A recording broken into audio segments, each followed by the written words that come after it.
Hi guys, Ricky Pope here, and today on the Christian Nerds Unite podcast, I'm joined by Ashley Cox from the new podcast, Fangirling Over Jesus, plus scripture and nerdy news. And we'll get to all of that right after this. 2022 is flying by so fast, and I just reviewed my goals for the year. It's not too late to set some effective goals for 2022 for yourself. And the Goal Process 101 ebook helps you do just that. With a straightforward process and practical exercises, you'll be guided to set the right goals for you and set out a plan to achieve them. Get your copy of the Goal Process 101 ebook by going to goalprocess101.com. Use CNU2022 at checkout to save 10%. Now, back to the show.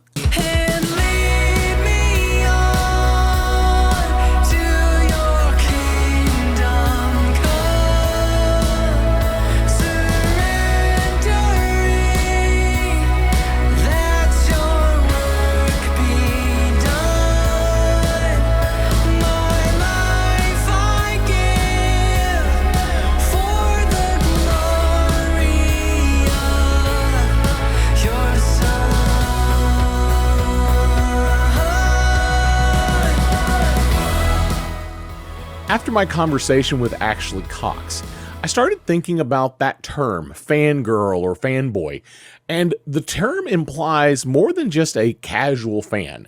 It's something more than just sitting back and watching. A fangirl or a fanboy dives in, they investigate, they involve themselves in their fandom. They're more than just a casual fan, they're a real follower. And that made me think of John 6. Jesus had recently fed more than 5,000 people with 5 loaves of bread and 2 fish. It was a miracle. But later in the chapter, Jesus chastises the people because many were following because of the food and not because of who he was. John chapter 6, 26 through 27 says, Jesus answered, "Very truly I tell you, you are looking for me not because you saw the signs I performed, but because you ate loaves and had your fill.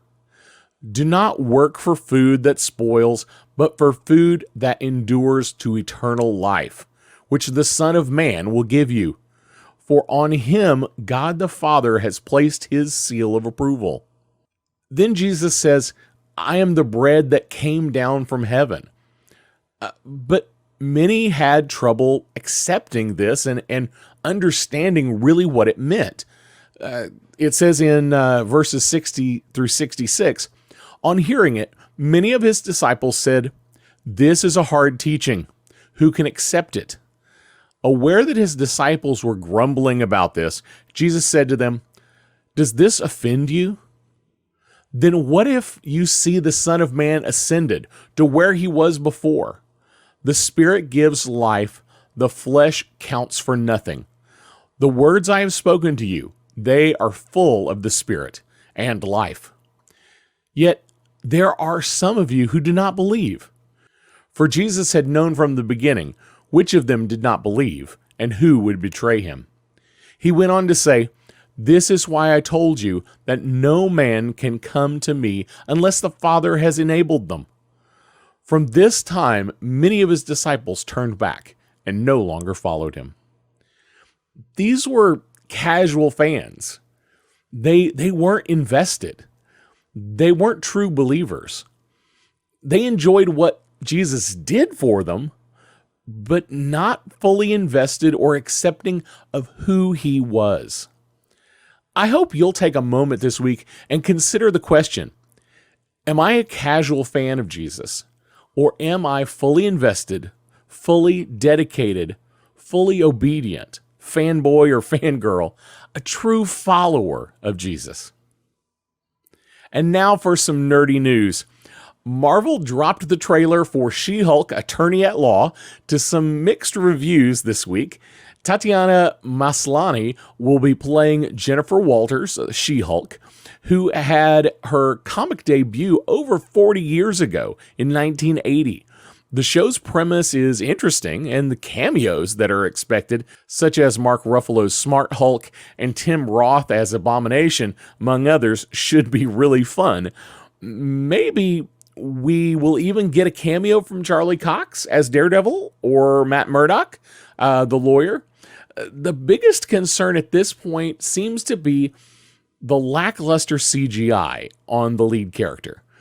If the CGI improves, it could be a absolutely phenomenal show. But if it doesn't, I'm afraid it'll pull a lot of us out of the story when she appears on screen. I really hope it's better when the show is released. I am really excited about this show, but I think the CGI really has to improve for this to be convincing. Speaking of shows about lawyers, Hollywood Reporter is saying that sources have confirmed that Marvel is moving forward on a new Daredevil series for Disney+. They have reported that Matt Corman and Chris Ord, creators of the U.S. spy series Covert Affairs, will write and produce. No reports yet if this will pick up where the Netflix show ended or if it will start a whole new continuity. There's also no confirmation as to whether this will continue the darker tone, more adult feel of the Netflix productions, or if it will reflect the style of, the other Marvel Disney Plus shows such as Hawkeye or Falcon and the Winter Soldier. Box Office Mojo reports that Doctor Strange in the Multiverse of Madness led the box office for a third week with $31 million and a worldwide box office now of over $800 million since it opened. And the new release, Downton Abbey, A New Era, coming in a distant second at only $16 million. And our friends over at Family Camp dropped from number 9 to number 11 this week, taking in almost $1 million this weekend, totaling almost $3 million since opening last week. Let us know what movies you are excited about seeing coming up. Well, it's time for us to jump into our interview with Fangirling Over Jesus's Ashley Cox. FOJ's website says they celebrate the intersection of the gospel and sci-fi pop culture fandoms through geeky fashion, blogs, and devotionals. Let's get right into the interview. Ashley Cox, it is so great to have you on the Christian Nerds Unite podcast today. Hey, thanks for having me. I'm so excited. So tell us a little bit. Now, I know Fangirling Over Jesus is your is kind of your thing. That's your website. Mm-hmm. Tell us how all that started.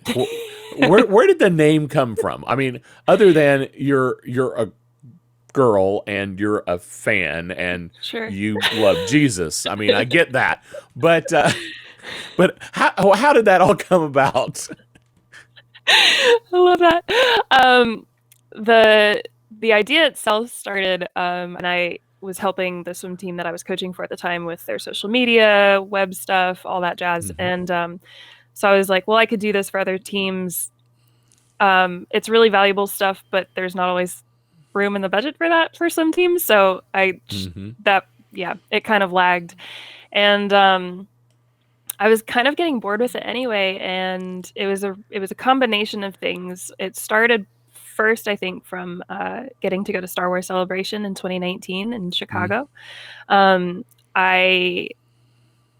someone who, at that point, I was working for my church and had been for a couple of years, and I have been a believer since 2012, but it amazed me that I could go to this convention, and as an introvert who doesn't always like talking to people, ironically, I've gotten better at that, but it surprised me that I could be in a line with, anybody and we could just strike up conversation because we loved this thing so much, together. And we might love different parts of Star Wars, but we could talk about it and with enthusiasm, with detail and whatnot. And sometimes, I don't know, this isn't the case at every church, but sometimes that's hard to achieve, even in church. And so that was kind of in my mind. I also I knew I wasn't very consistent in the Word and reading the Bible. And I wanted a more, more fun way to do that for me. Like for me, that I could more easily relate to God in. I've met Hector at Faith and Fandom, and I have an incredible respect, and I admire what he does. And I also just like I was that person in community group, in my small group at church who would we'd be talking about the sermon, and I'd be like, oh, this part of the sermon reminded me of this thing in Finding Nemo or Star Wars, and they're like, what? And I'm like, okay, there's got to be people out there like me. And I also just felt like sometimes I'd get really weird responses when I'm like, yeah, like I am a girl. I'm a huge Star Wars nerd. I'm a huge sci-fi nerd. And I'm a believer, and people sometimes give you a weird stare over that. And I'm like, okay, this has to change. And if I can be part of that, let's do it. And as far as the name, because my girlfriends and I would be like, oh, we're having a fangirl moment over Star Wars, or having a fangirl moment over XYZ. And so that phrase is kind of there, and it's a convention. It's used at conventions a lot, I think. And it is a little bit of a clunkier name, I know, but I knew that I wanted... And it's a little on the nose. It's a little on the nose, but I knew that I wanted Jesus to be in the name. I wanted to make it very clear, like I'm happy to... I respect where other people come from, and I'm happy to hear their beliefs, but I want to be clear, like I'm coming at things from a gospel Christian perspective. I believe in Jesus. Jesus is my Lord and Savior. And I just wanted it to be very clear and upfront. I wanted to identify that I was obviously, that I'm a girl, and this is the perspective you're also getting as a girl. And that phrase fangirling, just coming from that convention, that kind of combines that faith and fandom aspect for me. So that's where the name came from. And it's a lot easier to just say FOJ for short, but I do really love the name Fangirling Over Jesus. So that's where that came from.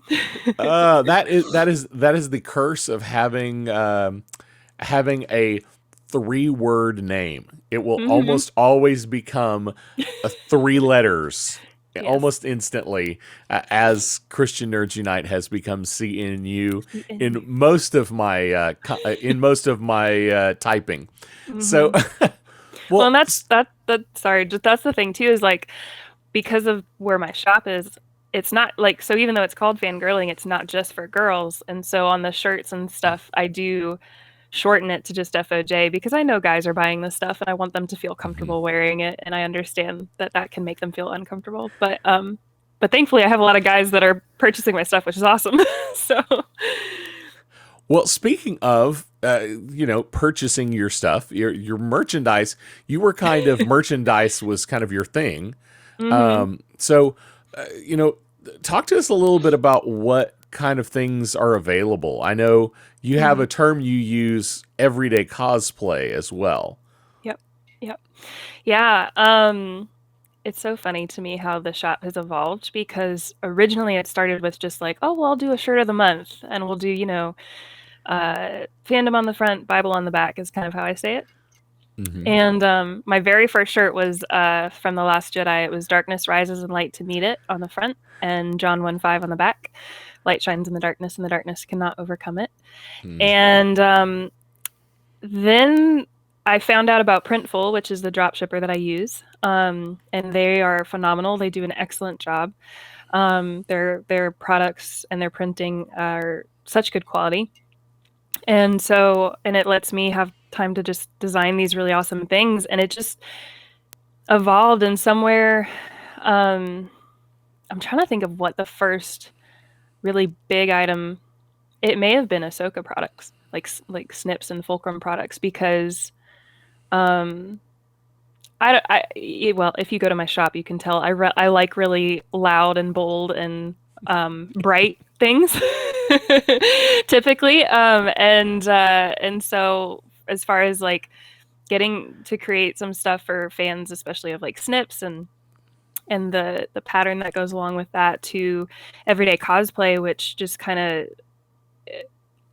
I think that actually started with my friend Chris is a huge Captain America fan, and the Sam Wilson Captain America. And that costume at the end of Falcon and Winter Soldier is incredible. And I was like, I feel like I could maybe do that somehow digitally, which is like I never went to school for graphic design. This is literally just me figuring out and tinkering with stuff in Canva. And I just started working on that design. I'm like, ooh, this looks good. Hey, I think people might want to wear it. Like, but it's everyday cosplay because it's not just like a spandex suit that you're going to wear to a con. Like, I have a dry fit version and a regular shirt version, and you can wear it from, doing errands to going to a convention to going for a run. I have a lot of guys that will buy the dry fit versions and they wear them to the gym and they feel like a superhero, and I'm like, let's go. Like, that's awesome. Like I've got a Boba Fett one, I've got Bucky, I've got, just all of these different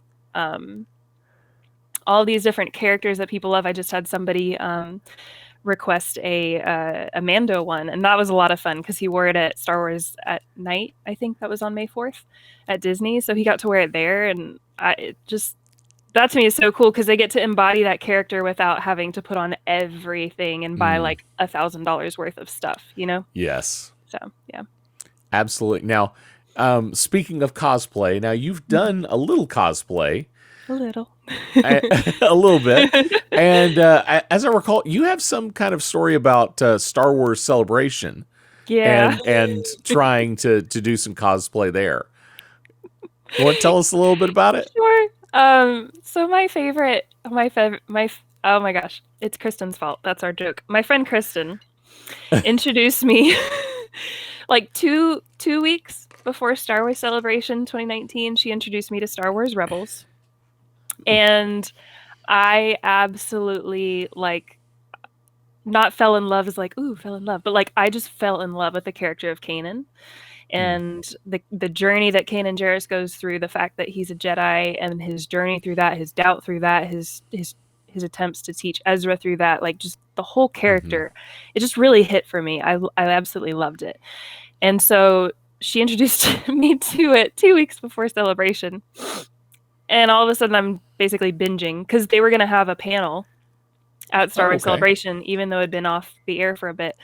They were going to have a panel, and so she said, there are probably going to be some spoilers, so if you can, let's try to get to it because there's a couple, kind of big deal episodes later. And so I started binging it. And I've never done a cosplay before then. I have no idea how you melt foam to make armor. I had none of it. Absolutely none of it. And all of a sudden I'm at Home Depot at 8:00 trying to figure out how to do these things. Like how do I melt this foam that I found at Michael's that's not the right kind of foam, but this is all I got, Yeah. It was, and figuring out how to paint it and how to make it look weathered and what's the best, Amazon 2-day delivery I can do to get a sweater that looks like Kanan's, stuff like that. Yeah.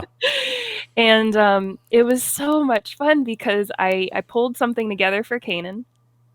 And the very first day of Celebration that we went was Friday, and we had booked a group photo with the Star Wars Rebels cast. The only person that wasn't there was Steve Blum. And so we got a photo with them, and it was so cool because even before then, I had like other people, especially other girls, that were like, yes, female Kanan, this is awesome. And I just felt huge. Like I was so excited to represent that. And then when we got to the photo op, like Freddie Prinze Jr. is there, and he's like, oh, I love your cosplay. And I'm like, oh my gosh. Freddie Prinze Jr. likes my cosplay. I'm like, you can tell in the photo, like it's somewhere on my Instagram, I'm just beaming.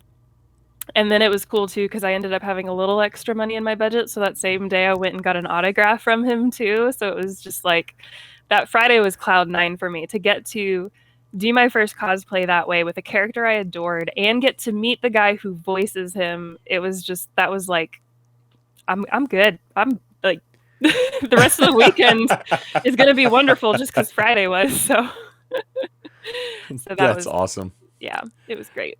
That's awesome. Now on your website, you have some other things there. Now you got your blog. Tell me a little bit about that. Yeah. So FOJ was just supposed to be a blog initially. Okay. When I started it, it was just going to be a blog relating faith and fandom from a girl's perspective. I like writing a lot. I studied screenwriting in college. I felt like I processed best through writing, and so for all those reasons, it was going to be a blog. It's a little bit lagged lately, just because it shifted so much to the shop, and so it shifted so much to the shop, and then I moved in with a really amazing roommate, my friend Laura, and we joke that we've turned each other into verbal processors because we used to both live alone. And so now it's really like I still have some blog things, and I actually have a couple people that have graciously they've asked if they could help, or if that I get to basically I'm going to partner with in the future that are going to help with the blog a little bit, which I'm really excited about. One is a girl named Lucy, and she is awesome. She's a teenager, and she's going to be so much fun to work with. And which is really cool too. Like that, to me, that was really cool. But like other people want to be a part of it, and other women want to be part of this, which is really cool. Nice. But yeah, so there's the blog on there. There's links to devotionals and some guest experiences. We're kind of shifting things around right now because of becoming a verbal processor. I had started doing, instead of really blogs, I started doing devotionals through social media, which is the same idea, relating faith and fandom, but just doing it in under 10 minutes via audio. We finally got onto Anchor FM, Spotify, and Apple Podcasts. So now it's coming onto that podcast channel. And so we're in the process of getting that on the website too. Yeah. So thank you. Very cool. Yeah, I'm excited about all the stuff you're doing. I think you're really doing some great things, some good kingdom work, and it's a niche that needs to be filled. Personally, like you said, there sometimes there's some pushback, and I felt the same way. I'm a guy, being a Christian nerd, and I felt some of the similar pushback, but part of the reason Christian Nerds Unite came to be. But so I'm definitely right there with you. So what is your next big adventure that you're working on? Yes. Well, God's just been incredible. So I know this won't come out for probably a little bit, but the cool thing is actually, so tomorrow is May 7, and there's a race here in Greensboro called May the Course Be With You. And I know the woman who directs the race. We met a couple years ago when it was COVID and everybody did it virtually. And she's aware of my shop. And so she reached out last week, and she was like, hey, like, would you be interested in having a booth at our race next week? So because I don't have inventory currently, we're working on that. I'll have samples and whatnot and QR codes, and I'll take manual orders, but I get to be at this race that I love that benefits Restoration Counseling, which is a Christian counseling for women center. And the cool thing is I've been praying about wanting to take FOJ to a convention. I've had a lot of my friends say, okay, so when are you going to con? When are you going to convention? And I'm like, I don't know. I don't have inventory. I don't have marketing. I don't know. I have business cards and stickers. And my mom and I have talked, and I've been talking to Hector about his perspective and his thoughts. And so the first one is now, which is also kind of nice. Getting to do the booth tomorrow at the run is helping me kind of like, okay, like here's a very mini version of what it could be like to do a con. So it's good practice. Because that is one thing I'd like to do. I've also had I've had a lot of people ask me, you do these devotionals, when are you going to write like a devotional book at some point? Which sounds a little intimidating because not because of the writing part, because that I'm not worried about. It's kind of I got to go give a talk at my friend Chris's community group last week, and it was about grief, and it was I didn't feel qualified to be able to do something like that, because it's like just because it was longer and it's teaching, and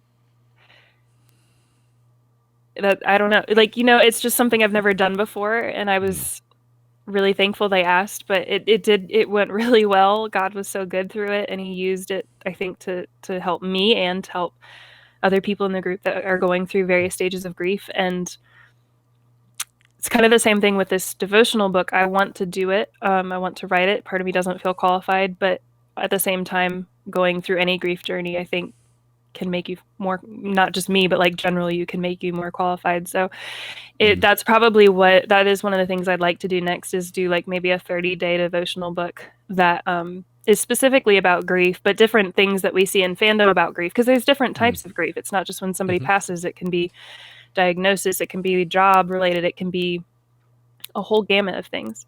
How do we see that in fandom? How do we see that in the Bible? And how can we relate to that personally? So that's those are the two big things that I'm kind of looking at right now to move forward in. That sounds fantastic. Definitely let me know when you're ready to start promoting the devotional. I'd love to have you back on the show and talk about the devotional specifically. Thank you. So, what are you nerding out about right now? What are you fangirling over right now? Yes, lots of things. Moon Knight, because we just had that finale. Yes. Holy cow, that was amazing. After tonight, my roommate and I are going to go see Doctor Strange tonight, so I will be fangirling out over that afterwards, I'm sure. And then she's actually watching Rebels for the first time, and so I'm rewatching it with her, and I'm just like, Kanan all over again. So that's been really fun. Plus, just like we had May the 4th, a couple days ago, and May the 4th is just like such a dear day to my heart, just because I love seeing everybody else's posts on social. I love the fandom community of it. I really love, it's funny because I love the meme. It's what is it? It's Rogue One, and it's with why am I blanking on his name? Cassian. He's like, this is suddenly real for you. I've been in this fight for 6 years, but it's like Star Wars. You know what I mean? Yes. But it's funny because I was that person. Like, I didn't really deep dive into Star Wars until Force Awakens, which is something people are like, wait, what, really? Like, yeah.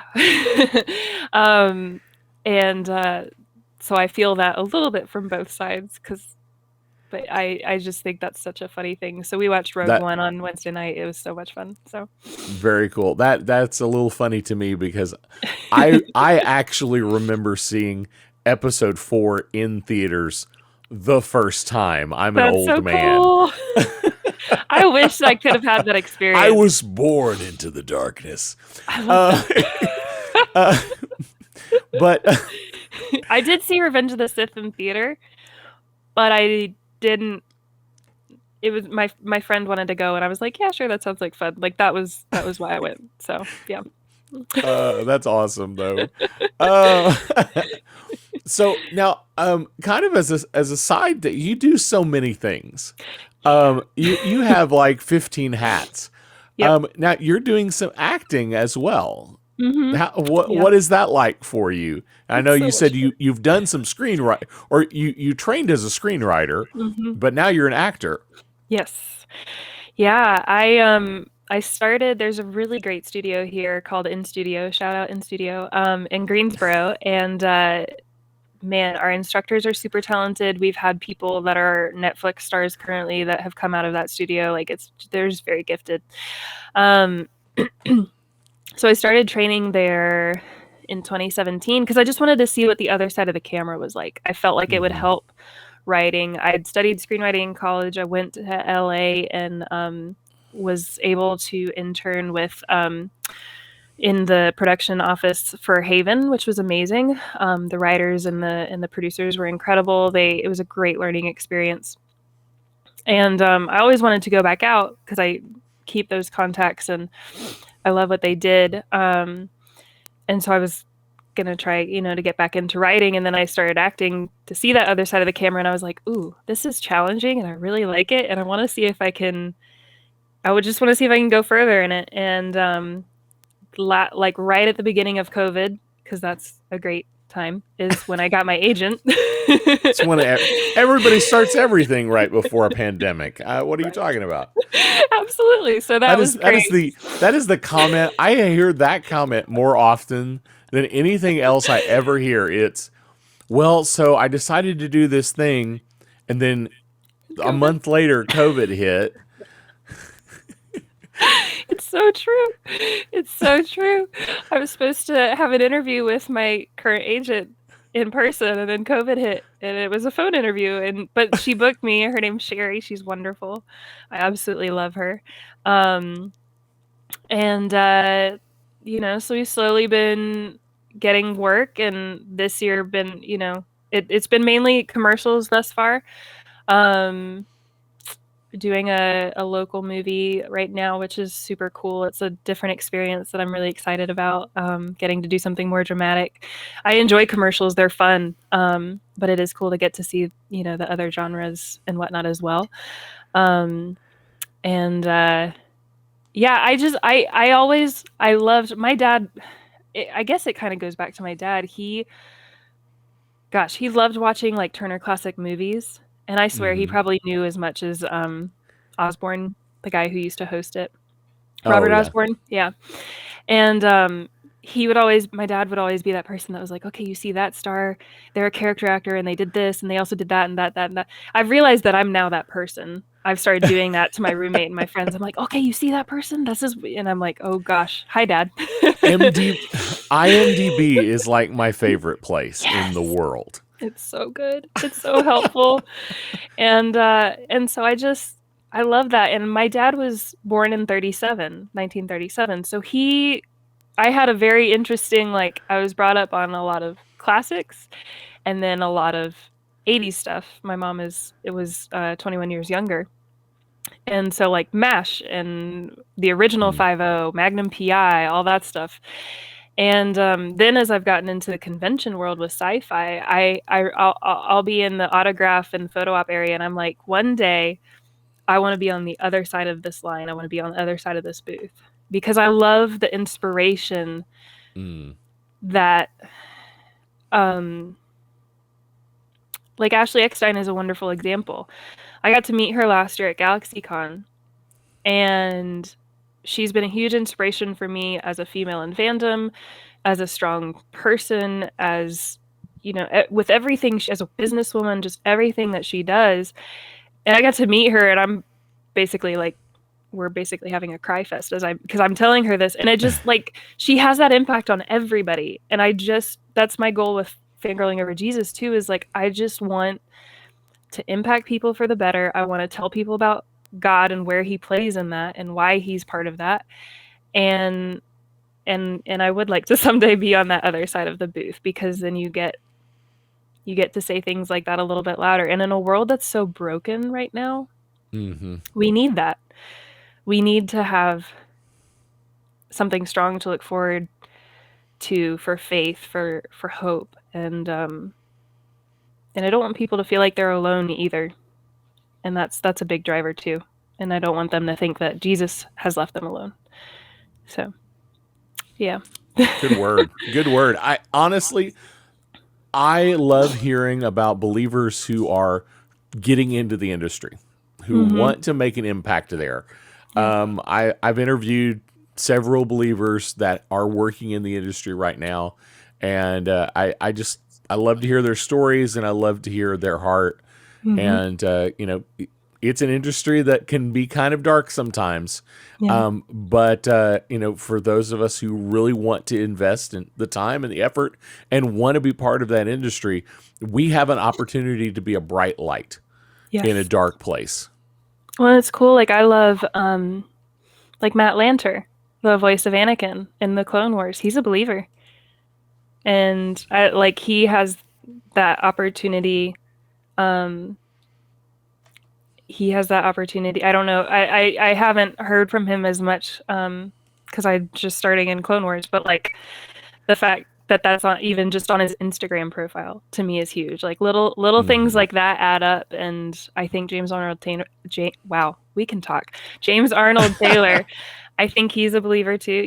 And that's so cool. Exactly what you're saying. So. Absolutely. Well, Ashley, anything else you want to share with the Christian Nerds Unite audience before we wrap up? Oh, yes. We also just recently started a Patreon, which you Oh, may or may not have seen. It is, I think if you go to patreon.com/fangirling over Jesus, pretty sure that's right. That is on our website on the front page, I promise. I'll put links down Thank below you. once we know exactly what everything is. Things are just so shifting right now. But the cool thing about this Patreon is that so there's of course there's five or six different levels, of course, different amounts. What I'm really excited is this is actually something my church does, and it's something that I wanted to partner with other fans on. Is when we have a goal on there, when we reach 20 patrons of any level, 20 patrons, so everybody could be at the lowest level, and that is awesome. When we reach at least 20 patrons of any level, we will go to the Compassion International website and we will find a child that we can support. And the cool thing about that is that because it's about, I think, $38 a month to support a child, and they're gonna. I've been wanting to do this for a while, but I think there's something beautiful about kind of as a community getting to do that. So when we get at least 20 patrons, it's gonna me and y'all, so at least 21 of us, we're gonna be a village that gets to help care for a child somewhere in a country that desperately needs help, whether through school, medical, through prayer. I'm really excited about that, so I'd encourage y'all to check that out because that I think could be a really cool way to do some good in this world. So awesome. Well, I will definitely put links down below for everything, but really quick, how can people connect with you? How can people keep up with what you're doing? I think the best way is probably our Instagram is probably the most up to date. Okay. So our handle is at fangirling_over_Jesus because somebody had fangirling over Jesus, and I'm like, why? Why do y'all have this? So isn't that annoying? It's so annoying. But if you search fangirling over Jesus, you'll find us. It's a black logo with a couple arrows that point up for God. And we have a link tree there that can take you to the shop, to the website, to the Patreon. You can also go to our website, fangirlingoverjesus.com, and that'll have links to different places too. You can find us on Etsy in the shop and whatnot. But yeah, those are the best ways. Awesome.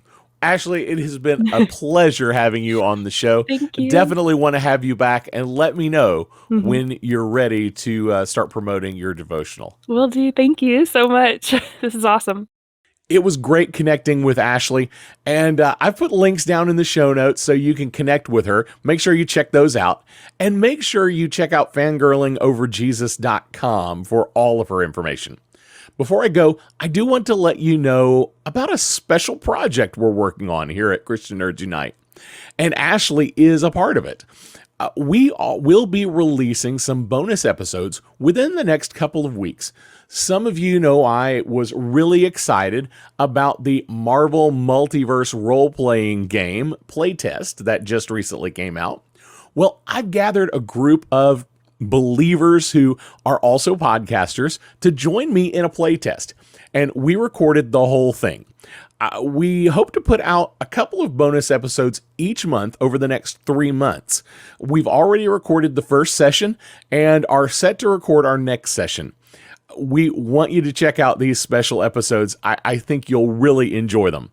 Well, that's all I have for you today. Don't forget to like, subscribe, click the bell, all those things, whatever those things are, click all those things so that you can keep up with us. And every time we release new content, you will be informed.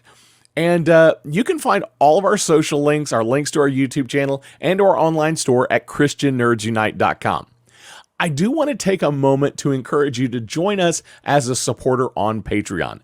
We've changed all of our Patreon levels, and every level has some great benefits and makes a huge difference in ministry we are able to do. Supporters will also get to hear exclusive stories of believers we are serving with around the world. To check it out or to become a partner, go to patreon.com/ChristianNerdsUnite or ChristianNerdsUnite.com and click support from the menu. And while I'm at it, I want to thank our current Patreon supporters, Sem, Peter, Joe, and our first ever supporter, Jared. Thank you so much for your support. It really does make a difference. Before you go, I want to leave you with this blessing from Romans 15. May the God who gives endurance and encouragement give you the same attitude of mind toward each other that Christ Jesus had, so that with one mind and one voice you may glorify the God and Father of our Lord Jesus Christ. We'll see you next week. Blessings.